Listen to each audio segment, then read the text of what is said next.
Assalamu alaikum. Welcome to Politics. This is Hasan Zafar. I'm reading my column that was published in the Friday Times on the 13th of October. I'm reading it with the original one. Here it goes. Pak Afghan border clashes, possible outcomes, and logical conclusions. I write these lines in the early hours of the 12th of October 2025, the very date, 26 years ago, when General Pervez Musharraf took control of this country. Today, on this same anniversary, two erstwhile allies, Afghanistan and Pakistan, have exchanged heavy fire across their border. That, at least, is what media reports suggest at the time of writing. These latest clashes follow a series of terrorist attacks on Pakistani security forces in areas adjoining Afghanistan within Pakistan's Khyber Pakhtunkhwa province. Pakistan has reportedly carried out retaliatory strikes inside Afghan territory, possibly including airstrikes, which are said to have eliminated senior TTP commanders in Kabul. These claims, however, remain unacknowledged by either side. In response to these incidents, the Director General of ISPR, Lieutenant General Ahmad Sharif, held a detailed hour and a long press briefing in Peshawar. He articulated the stance and resolve of the Pakistan armed forces in confronting the menace of terrorism emanating from Afghan soil. Terrorism, he reminded, that operates with the support of the Indian state. It was the language of a soldier whose comrades had been targeted and who had sworn to defend his nation. General Sharif's remarks also carried an undertone of frustration with the Pakistan's political leadership, which, despite formulating a 20-point national action plan to counter terrorism in the wake of the 2014 APS tragedy, has failed to see it through. As a result, the military as an institution now finds itself grappling simultaneously with security, economic, and diplomatic challenges, a formidable triad of responsibilities. While General Sharif was addressing the media in Peshawar, the Afghan Taliban's foreign minister was in India, meeting his counterpart, S. J. Shankar. When asked about the reported strikes in Kabul, he chose his words with care. He refrained from directly accusing Pakistan, instead, expressing a desire for friendly relations with both Pakistan and India. General Sharif, for his part, was equally measured, drawing a clear distinction between the TTP militants and the Taliban led government in Kabul. Public sentiment in Pakistan, however, is one of anger and disillusionment. We sheltered millions of Afghans for decades, and this is the return we get. Such frustration is widespread, yet, this also invites a deeper question.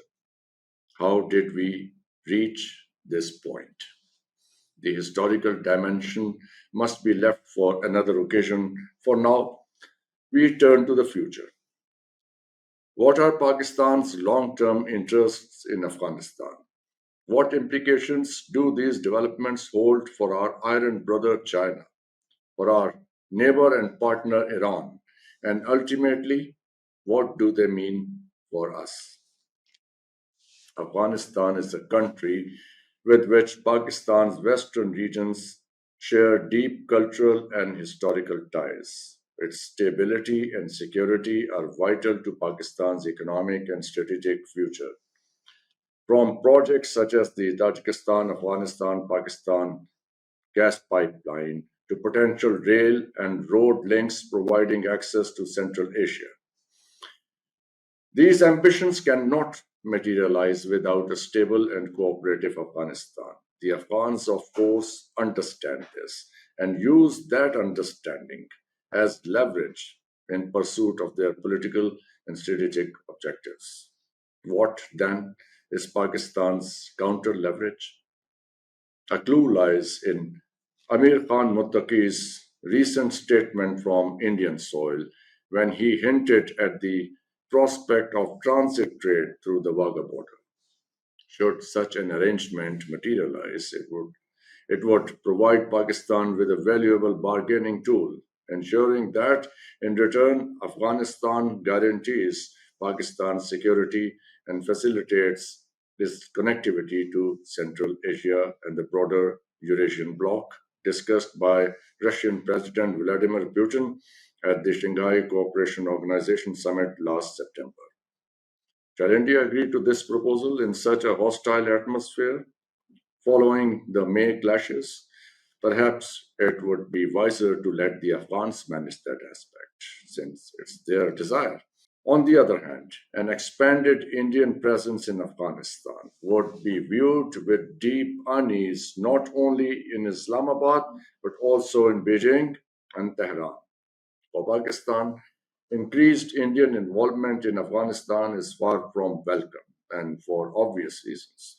During the 2 decade long US presence in Afghanistan, it was common knowledge that India operated several consulates close to the Pakistani border.